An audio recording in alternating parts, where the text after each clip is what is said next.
Whispers from the stars.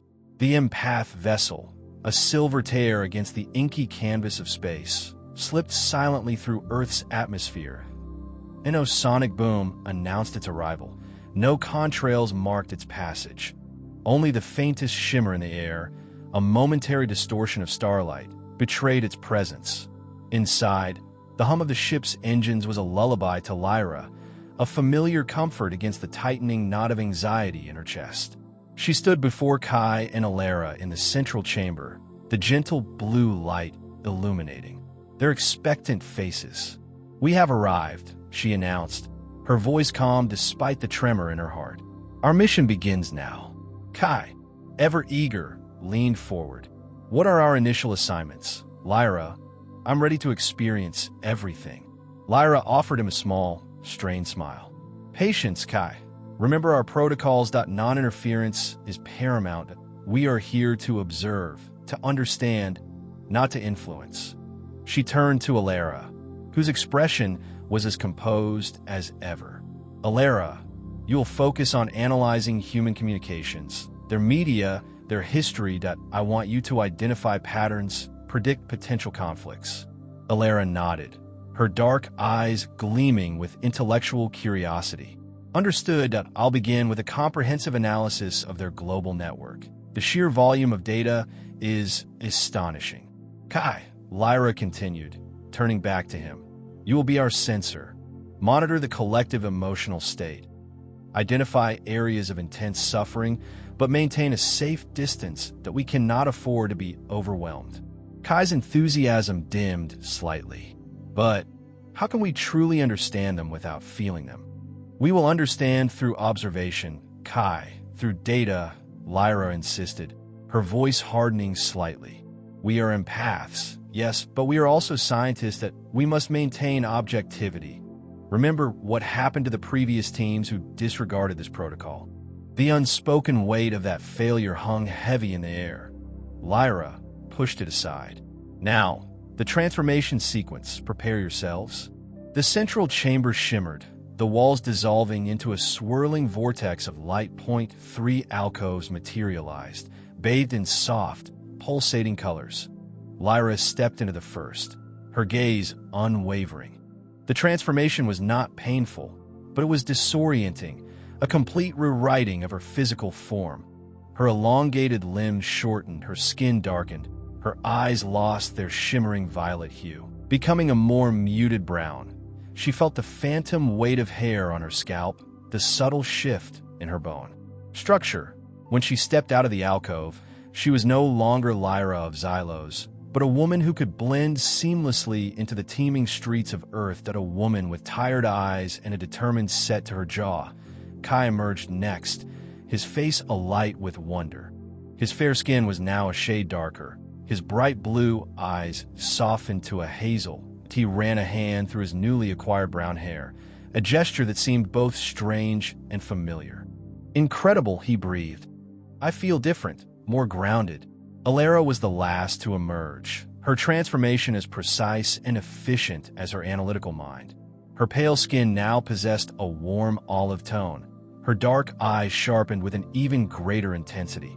She adjusted the simple human clothing she now wore, a gesture that seemed almost unnatural on her usually ethereal frame. "Are you both stable?" Lyra asked, her voice sounding strange in her new vocal cords. "Affirmative," Alara replied, her voice retaining its cool, measured tone. "Ready," Kai said, his smile returning. "I can already feel so much. It's overwhelming, but fascinating." Lyra placed a hand on his shoulder, a gesture of caution and concern. "Remember your training, Kai. Control your empathy. Not let their pain become your own."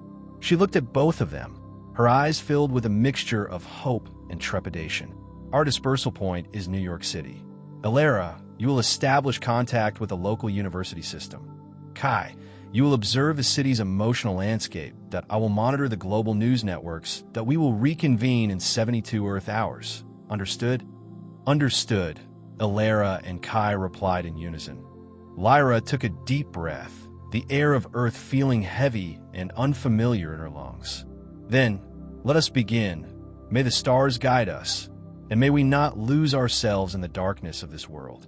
The dispersal sequence initiated, and the three empaths stepped onto the transport pads. With a faint shimmer, they vanished, leaving the silent empath vessel to continue its lonely vigil in the Earth's orbit. Their mission had begun at a world of wonder. The busker's saxophone poured out a soulful cry, a bluesy serpent coiling through the noontime hustle of Union Square. Transfixed, Kai felt the music resonate, not just an auditory experience, but a deep, visceral tremor. He sensed the musician's yearning, the sting of lost affection woven into each note, a defiant pulse against the city's relentless beat. The potent blend threatened to overwhelm him. He grounded himself, fingers digging into his palms, a silent echo of Lyra's cautions against emotional inundation. Yet, how could he resist this raw, untamed articulation of the human heart? A woman dropped $1 into the open case. The musician acknowledged her with a fleeting, genuine smile. Gratitude blossomed in Kai, a sunbeam finding its way through clouds. He realized, with a start, that he wasn't a mere spectator. He was participating, becoming, however briefly, part of this vibrant tapestry. Elara wandered the echoing chambers of the Metropolitan Museum of Art, her hand gliding over the cold stone of ancient sculptures. An ocean of human creation stretched before her. Canvases depicting scenes of sublime splendor and horrific violence hung side by side, and remnants of vanished civilizations whispered. Tales of ambition, ingenuity, and ultimate demise. She paused before a Renaissance portrait. The subject's eyes, a nobleman judging by his finery, held her fast. Was it arrogance that gleamed there, or a profound world-weariness? The artist had captured an emotional depth that defied temporal boundaries. Elara delved into the museum's archives, immersing herself in the portrait's history, the nobleman's life, the artist's purpose. She sought the story, the hidden currents that had shaped that singular, frozen moment, a complex equation of human existence, waiting to be solved. She moved on to a gallery consumed by 20th century art, abstract canvases exploding with chromatic energy and unconventional shapes. She strained to grasp the significance, the artist's intent, but struggled to find purchase that a reflection of modern pandemonium perhaps, or simply an exercise in aesthetic exploration. Unlike Kai, who surrendered to art's emotive power, Elara saw it as an intellectual puzzle, dissecting it, deconstructing its constituent parts. Across the street, Lyra watched, a gnawing worry twisting in her gut. Kai was consumed, lost in the melody, Elara disappearing into the labyrinth of human history. They were growing too attached, their emotional investment too high. Their dispassion was critical to the mission's success. Her gaze shifted to a small park opposite them. A homeless man huddled on a bench, shivering despite the tempered air. But a young woman, immaculately dressed in a tailored suit, approached him. Lyra tensed, anticipating a dismissive glance or, more likely, complete indifference. Instead, the woman sat beside him, retrieved a thermos, and poured him a steaming cup. They conversed quietly for a few moments, their voices a muted murmur. She rose to leave. The woman pressed a small bundle of bills into his hand. A sensation akin to warmth bloomed within Lyra, a feeling she identified as hope, a tiny act of grace, a fleeting spark of compassion in a city saturated with apathy. Yet it resonated. IT reminded her of humanity at its best, the capacity for empathy and altruism that existed alongside the shadows. Maybe, she thought, her initial optimism had not been entirely unfounded. As dusk painted the city in long, somber strokes, Lyra dispatched a coded summons to Kai and Elara, calling them back to their temporary sanctuary. The day's observations had yielded valuable data, but the true test was only beginning. How could they reconcile such beauty with such brutality, such kindness with such cruelty, the extraordinary potential with the devastating realities of humankind? More importantly, could they maintain their detachment, their scientific perspective, in the face of such overwhelming emotional complexity? The answer, she feared, was shrouded in ever-thickening doubt. Echoes of the past. Lyra's gut twisted as images flickered across the screen. The Holocaust documentary detailed a systematic eradication that defied comprehension. Shoe mountains, eyeglass hills, gaunt figures swathed in rags, statistics brought to life as harrowing atrocities. Its vastness mocked reason. Its casual barbarity yawned like a dark abyss threatening to engulf her. She killed the sound. The narrator's detached tone, a grating counterpoint to the silent screams resonating from bygone days. What drove people to such abysmal depths? Fear, domination, some warped, perverse pleasure. A glance revealed Kai and Alara each absorbed in their own investigations, and a knot of unease constricted her chest. How much could they endure before shattering? Kai became mesmerized by the music. Not the sterile pop of stores, but the raw, emotive strains of a solitary busker in Washington Square. The man, etched with time and hardship, coaxed a blues riff from a scarred acoustic guitar, his voice a raspy lament narrating tales of struggle and lost affection. A small assembly had formed, dropping coins into his open guitar case. Drawn in, Kai found himself captivated not just by the melody, but by the communal experience. He closed his eyes, letting the sounds envelop him, the vibrations reverberating through him. He tossed in a 20, a token of solidarity, an acknowledgement of the man's perseverance. Later, the lyrics lingered, bought and sold. Just another soul, shackled to the earth, with no control. The bluesman's melody unleashed a torrent of information regarding slavery, its brutal truth assaulting him with staggering force. How could one human possess another? How could they defend such brutality? He wandered for hours, the cityscape blurring around him, weighed down by the burden of history, the lyrics constantly echoing. Alara was seated amidst masterpieces within the Metropolitan Museum of Art. Yet today, artistic merit took a back seat. She scrutinized motivations that a portrait of an opulent colonialist, his gaze arrogant, his hand cradling a globe, an emblem of sovereignty, a vista showcasing bountiful fields and content laborers, a meticulously crafted facade concealing the exploitation and subjugation that fueled the empire. Accessing historical accounts, she traced the patterns, the justifications, the insidious methods of power used to depersonalize and control. She sought to rationalize it, to contextualize it within its period, to regard it as an inevitable phase of human advancement. But figures screamed an alternate story. Scores dead, civilizations obliterated, ecosystems ravaged, all consecrated to progress and profit. A chill enveloped her, a sense of dissociation stirring within her. She was observing, analyzing, but not feeling. Was this a coping mechanism, a shield against unbearable anguish? Lyra discovered Kai sitting on a park bench, his gaze vacant. His customary energy had vanished, supplanted by a haunted expression. "What's wrong?" she asked gently. He shook his head. "I don't get it. How could they do that? How could they treat others that way?" Lyra sat beside him, placing a hand on his arm. It's a complex, sprawling tale, guided a narrative of avarice, trepidation, and bias. "But is it also our narrative?" he countered, turning, his eyes fraught with distress. "Are we fated to repeat such errors?" Lyra had no answers. She glanced across the park, at the playing children, the couples ambling hand in hand, the simple charm of daily life. She yearned to trust in humanity's potential for goodness, its capacity for empathy.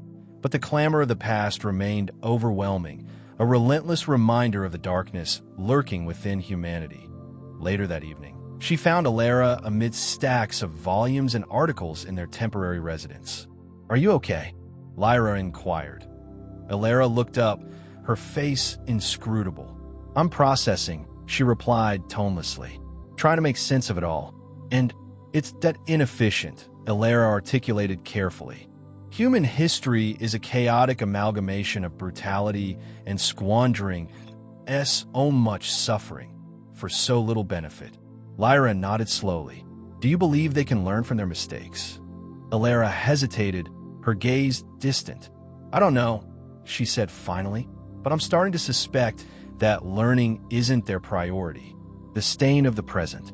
The war footage flickered on the repurposed farmhouse wall, a kaleidoscope of destruction that painted Lyra's face in shades of fire and ash. A mother, her face caked in dust, clutched a lifeless child. A building crumbled, spitting debris like angry teeth.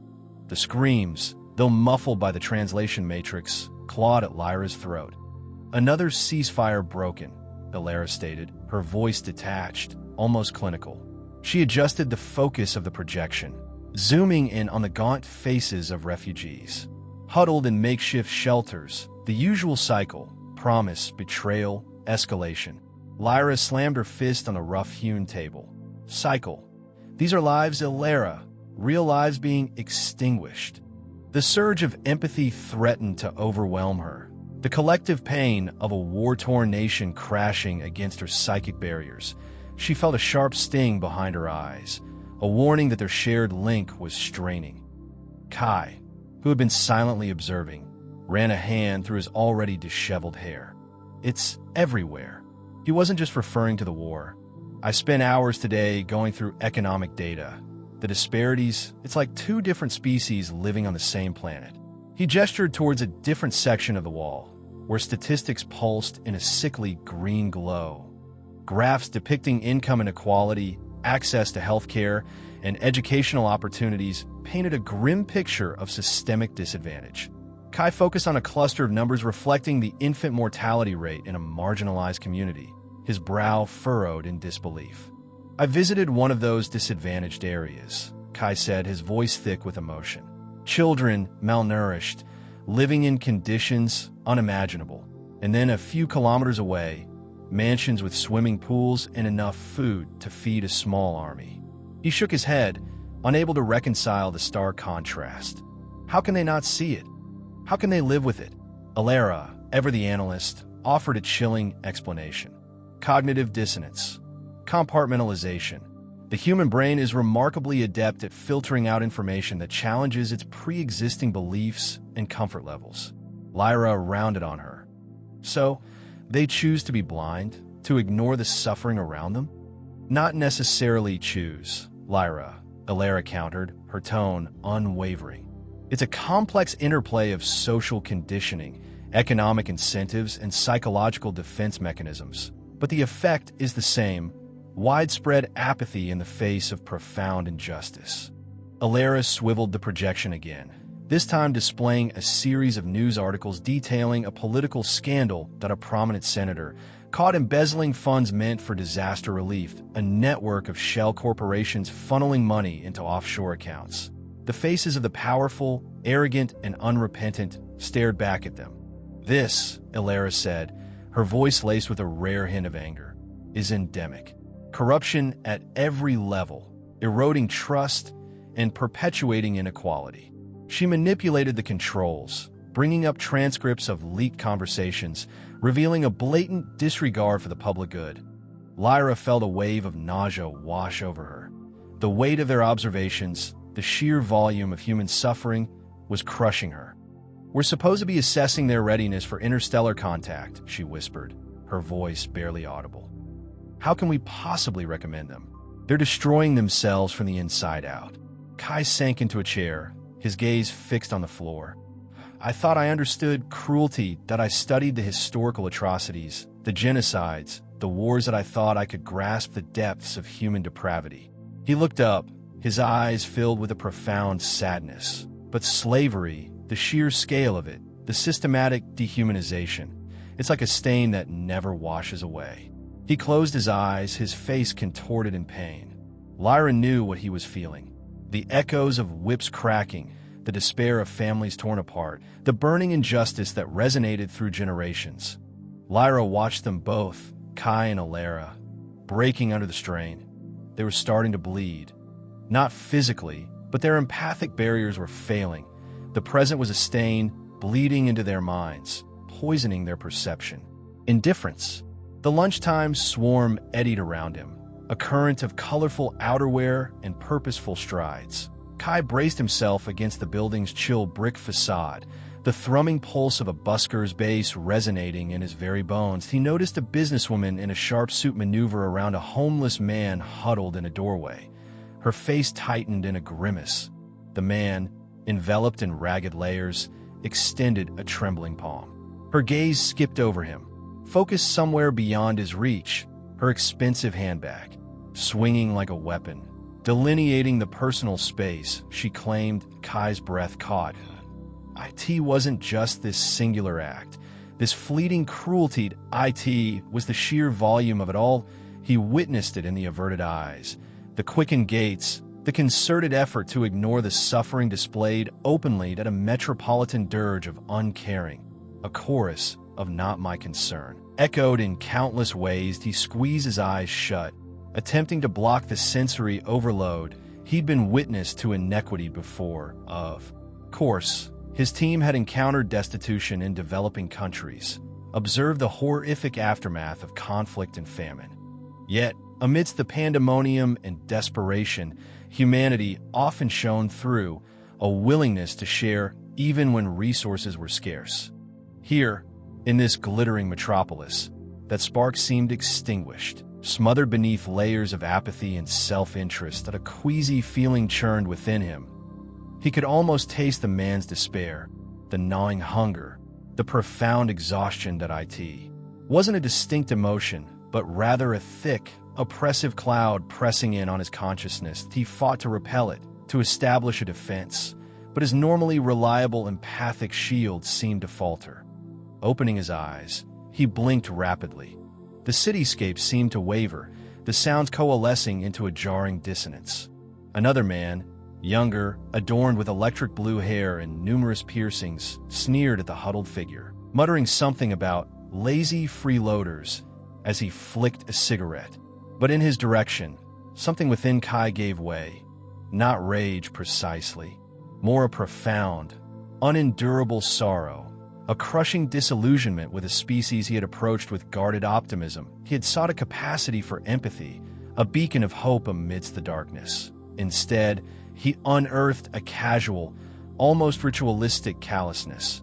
The grief deepened, manifesting as a physical ache in his ribcage, his vision blurred. The faces around him morphing into grotesque caricatures of indifference. That a strange pressure mounted in his head, a persistent throb behind his temples. He lifted a hand to massage his forehead, and his fingers came away slick. He stared at them, his pulse hammering in his ears.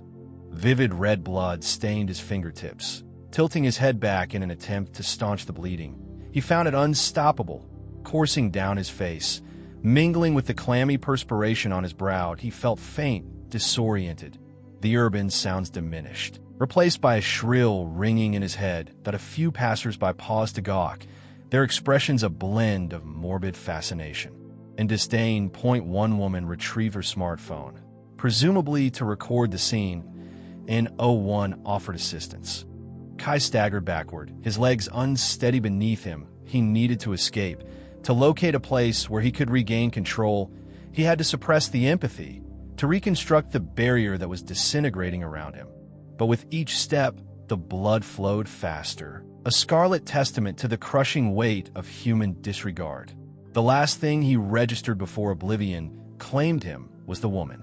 With the phone, her face illuminated by the screen's glow, her expression devoid of anything but detached amusement. The price of consumption. The stench hit Alara like a physical blow. Ammonia, decay, and something sickly sweet that she couldn't quite place. She disabled the olfactory dampeners on her suit, wanting the full sensory experience, the raw data. Now, she regretted it. The air vibrated with a cacophony of squeals, bleats, and panicked squawks, a chorus of suffering she could almost taste. She'd bypassed the perimeter security with practiced ease, her form flickering through the electrified fences like heat haze. Inside the main building, rows upon rows of metal cages stretched into the gloom, each one packed with animals. Chickens, their feathers matted with excrement, pecked listlessly at the floor. Pigs, their skin raw from rubbing against the wire, stared out with dull, hopeless eyes. Cows, their udders swollen and aching, were were tethered so tightly they could barely move. Illyra moved through the aisles, her analytical mind struggling to process the sheer scale of the operation. Each animal was a unit, a cog in A, machine designed for maximum output, stripped of dignity and individuality. Her fingers brushed against the cold metal of a cage, and a tremor ran through her. She hadn't anticipated this. The data streams, the documentaries, even the covert surveillance footage hadn't prepared her for the visceral reality of it. She stopped before a cage of piglets, their tiny bodies trembling. Point one, separated from the others, lay whimpering, its leg twisted at an unnatural angle. Illyra reached out, her hand hovering. Over the cage, an urge, unfamiliar and unsettling, surged through her. She wanted to what? Free it? Kill it. The impulse shocked her. She was an observer, a recorder, not an actor. The psychic pressure began to build, a low thrumming in the back of her skull. She could feel the fear, the despair, the utter helplessness radiating from the animals, a tidal wave of negative emotion threatening to engulf her. She tried to focus, to compartmentalize, to analyze the data, but the suffering was too pervasive, too overwhelming. A wave of nausea washed over her. She stumbled, clutching at a metal post for support. The sounds of the factory intensified, morphing into a single, agonizing shriek. Images flashed through her mind. A piglet being thrown against a wall, a chicken having its beak seared off, a cow being dragged to slaughter. They weren't her memories, but they felt like it, seared into her consciousness with unbearable clarity. Her breathing became ragged, shallow. She could feel her control slipping, the carefully constructed barriers around her emotions crumbling. This wasn't part of the mission parameters. She wasn't supposed to feel. She was supposed to observe, to analyze, to report. But the pain was too intense, too real. Illyra sank to her knees, her head in her hands. The thrumming in her skull became a deafening roar. She squeezed her eyes shut, trying to block out the images, the sounds, the feelings. But it was no use. They were inside her now, a permanent stain on her. Consciousness. She thought of the humans who consumed the products of this place, oblivious to the suffering that fueled their appetites. Were they truly ignorant, or did they simply choose not to see? Was this inherent in their nature? This capacity for cruelty, this willingness to prioritize their own desires above the well-being of other sentient beings? A bitter laugh escaped her lips. She was supposed to understand them, to decipher their motives, to assess their potential. But now, she felt only revulsion, a deep, visceral disgust that threatened to consume her. The psychic pressure reached its peak. Illyra screamed, a raw, primal sound that echoed through the factory. Her vision blurred, and she felt herself losing consciousness, her mind splintering under the weight of the collective suffering. This was the price of consumption. She realized the true cost of their indulgence. And it was a price she was no longer sure humanity was worth paying. Breaking point. Moments before, the bazaar had pulsed with life. A vibrant tapestry woven from shimmering fabrics and exotic aromas. The air alive with the playful banter of vendors and the enticing scent of spiced nuts and rare fruits. Within this lively chaos, they'd sought connection, a sense of belonging in the alien throng. Then, a guttural chant shattered the illusion, its ominous cadence rising to a fever pitch at a mob. Faces twisted in rabid animosity, hauled a young woman through the throng, her tattered clothes a testament to her violation, her eyes wide with raw, primal fear. Lyra recoiled, a jolt of pure terror ripping through her mental barriers. She gasped, seizing Kai's arm. Something's terribly wrong. Before Kai could answer, the chant crescendoed, hardening into a single, venomous word. Stones rained down. Point one found its mark, striking the woman's skull that a wave of shared agony engulfed them. A tsunami of fear, degradation, and pain so sharp it felt like their own skin was being peeled away. Kai staggered, his hand instinctively flying to his head. I can't. The words escaped in a choked rasp. Crimson seeped through his fingers, Staining his flesh, he wobbled, his eyes fluttering in their sockets. The market, formerly a beacon of human promise, dissolved into a dizzying vortex of pure malevolence. And no longer did he see vibrant colors and tempting wares, but the snarling visages of the mob, their features contorted by bigotry, their hearts consumed by darkness. He witnessed the woman's terror mirrored in the averted gazes around him, the silent endorsement of cruelty. He collapsed, a marionette with severed strings, blood gushing from every orifice. The crowd surged onward, indifferent, their gazes glued to the unfolding spectacle. Lyra shrieked, fighting her way through the press, kneeling beside Kai. "Kai, stay with me, please." Her hands shook as she desperately tried to stem the flow of blood, a futile effort akin to plugging a dam with cotton. The sheer volume of suffering threatened to overwhelm her, tearing down her defenses, assaulting her very sanity. Elara stood transfixed, her eyes vacant, focused on something beyond the tangible world. The soft whimper escaped her, followed by a series of gasping sobs. It was no longer simply the woman's torment she perceived, but a deeper, more fundamental anguish, the terrified. Squeals of piglets crammed into cages, the frantic wing beats of chickens trapped in confined spaces, the mournful cries of dolphins ensnared in nets. Every deed of brutality, every act of callous indifference, vibrated within her, magnified exponentially. Her body convulsed, seized by violent tremors. She clawed at her throat, fighting for air, her face a mask of unendurable torment. "Elara." Lyra's voice cracked with desperation.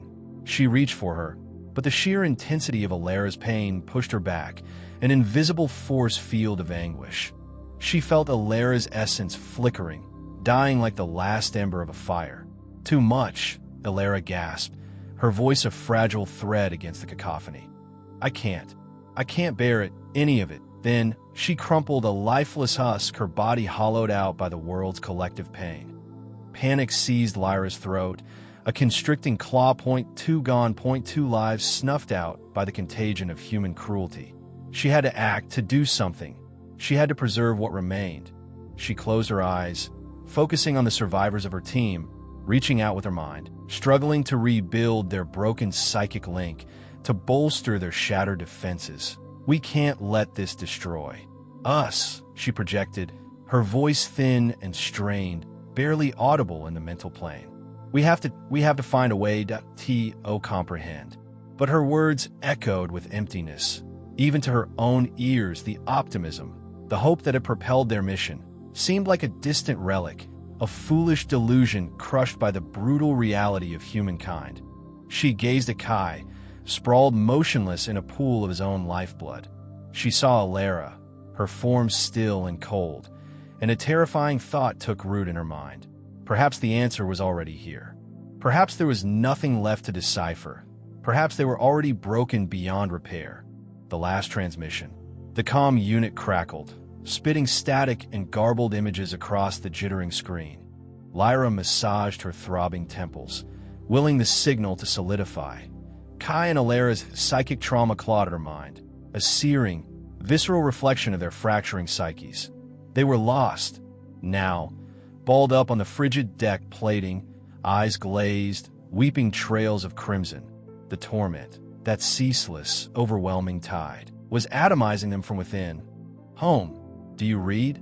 Lyra here, designation compromised. Her voice caught, a fragile utterance devoured by the electronic tempest. She conjured the image of her home world, a verdant jewel bathed in the light of twin suns, a sanctuary of reason and compassion. It felt impossibly distant, a fading mirage against the stark horror of this place. The surge of clarity ripped through the static, revealing Elder Theron's worried countenance on the screen. "Lyra, report that we're detecting anomalous energy spikes. Your bio readings are fluctuating wildly." "They aren't ready, Theron, not for contact." Lyra struggled to steady her voice, to relay the critical warning before it was too late. "Their capacity for brutality surpasses anything we conceive. It's interwoven into their very being." Another wave of psychic agony washed over her, and she stumbled. Gripping the console for purchase, Illyra's fading consciousness flickered like a dying ember, a whisper of terror and bewilderment. Kai was a void, an emptiness in the collective. Lyra, what's happening? Elaborate. Theron's voice sharpened, edged with alarm. It deliberately cultivates suffering. They exult in it. And their minds normalize the unthinkable. They categorize, isolate, choose to inflict harm, even with full awareness of the devastation they wreaked that it's shattering us, Theron. She stole a glance at Kai. His breaths were shallow, ragged. Illyra whimpered a wounded sound. The ship's lights pulsed erratically, mirroring the chaotic energy surges. Lyra forced herself to inhale, to focus. The message had to get through. Our biocomputability, it can't withstand this level of discordance that we're experiencing. Cellular breakdown. Breakdown? Lyra, that's impossible. We inoculated you against every conceivable scenario, every potential threat. Not this that we weren't prepared for the mundanity of evil, the casual disregard for life. She recalled the endless data streams they had studied, the wars, the starvations, the ingrained inequities, all analyzed, dissected, and then shrugged off. Another static burst. Even stronger, Theron's image fragmented, dissolving into a swirling vortex of distorted pixels. Lyra, relay your coordinates. We're attempting to vector a rescue team. Rescue. A humorless laugh escaped her. There would be no salvation, only a caution. She reached out to Kai and Illyra, offering a final, silent benediction. She marshaled her remaining strength, pushing past the torment, the despondency, reaching for her core, the heart of her mission. Theron, listen. Send no one else. Quarantine this planet.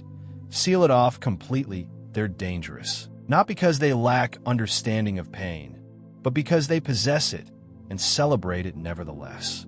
The signal faltered, the connection unraveling like a worn tapestry. She caught a fleeting glint of comprehension in Theron's eyes before the screen died, consumed by white noise. Lyra closed her eyes, a solitary tear etching a path down her cheek. She was alone, the final echo of a doomed expedition. The ship creaked, its systems collapsing. Opening her eyes, her gaze hardened. One final imperative remained. She initiated the self-destruct, a last act of rebellion, a desperate gambit to contain the contagion. Let this world be cleansed. Let it begin anew. Perhaps, one day, something better would blossom from the ruins. Her voice, surprisingly firm despite the agony tearing at her, filled the bridge. Lyra, signing off. May you find peace, but know it must be earned, chosen anew, each day. Then, silence descended. A silent warning. Lyra's fingers, slick with a sheen of nervous sweat, danced across the cool, pulsing console. Each input felt like severing ties, the final, fraying threads of hope unraveling. The bridge throbbed with a low, mournful cadence, a requiem for what might have been. She channeled every last urge of power into the comm array, a desperate, long-shot bid to hurl a single, clear verdict across the gulf. Lyra here, she rasped, her voice a ghost in the echoing space. Empath, 7. Final assessment transmitting. The words felt frail, almost insulting, a mere chipping at the monumental sculpture of human experience. How could she begin to encapsulate the tapestry of what she had seen? The sublime artifice alongside the rank depravity, the limitless potential crippled by a callous disregard for life. Closing her eyes, a sickening wave washed over her. Memories surged, unbidden, unfiltered. The skeletal faces of the starving, the hollow gazes of child soldiers, the viperous gleam in a demagogue's out of the cacophony of cruelty conducted by humanity itself. They aren't ready, she forced out, her voice catching in her throat. Their danger. A deeper resonance now filled the air, deep below the cloaked vessel. Nestled within the Earth's embrace, gave a near imperceptible shudder. The extinction protocol had begun. Nothing could remain to betray their presence. Humanity was not to know that they had been weighed and found wanting. She clawed for focus, for the strength to articulate the core of her judgment, the root of their failure, their undoing. It's not ignorance of pain that damns them. She swallowed. That lump, a painful reminder of the compassion that had consumed her crew. But its deliberate embrace. The pronouncement lingered, heavy and damning as a shroud. A solitary tear tracked a fiery path down her pallid skin, a physical echo of the psychic conflagration consuming her. Her body betrayed her. The tremors intensified, her legs giving way beneath her. She slumped against the cold, yielding console, collapsing to the deck. The bioluminescent panels pulsed with hypnotic rhythm, painting spectral patterns across her face. Then she saw them, the visages of her departed crew. Ilera, the botanist, her face streaked with tears at the butchery of a forest. Kalen, the historian, his features twisted in anguish at revelations uncovered in Holocaust accounts. Reese, the linguist, silenced by the ceaseless torrent of vitriol coursing through the planet's digital veins. They were all present, their suffering a tidal wave breaking over her, a crushing burden, more than she could bear. Humanity had bequeathed them its pain, and in doing so, shattered them. Her breath grew shallow, broken, the light in. Her eyes waned, guttered. The bridge seemed to tilt, the hum fading into a distant thrum. The message had been dispatched, the truth revealed. Now, only oblivion beckoned. The last ember of her awareness clung to the image of their homeworld, a radiant jewel against the inky canvas of space. She prayed, against all logic, that her warning would be understood, that others would learn from this tragic folly, that they would not repeat this failed experiment. Then, nothing. The empath vessel rested, a tomb, of alien sorrow buried deep within the earth. Its system spiraled down, bioluminescence fading to a ghostly glimmer, the hum subsiding to silence. Its camouflage remained flawless, its concealment absolute. IT would slumber there, undisturbed, for ages untold that a silent epitaph for a mission failed, a rendezvous forgotten that a caution, unheeded, unread, above upon the surface of the world. Humanity continued its relentless pursuit. Wars erupted, vast fortunes amassed and squandered, and the ponderous machinery of progress ground onward. Oblivious to the judgment past, blind to the peril they engendered, they persisted in choosing their own torment and in inflicting it on others. The vessel lay dormant, a seed of alien sorrow planted deep within the planet's heart, an invitation to connection that would never be extended but a silent caution.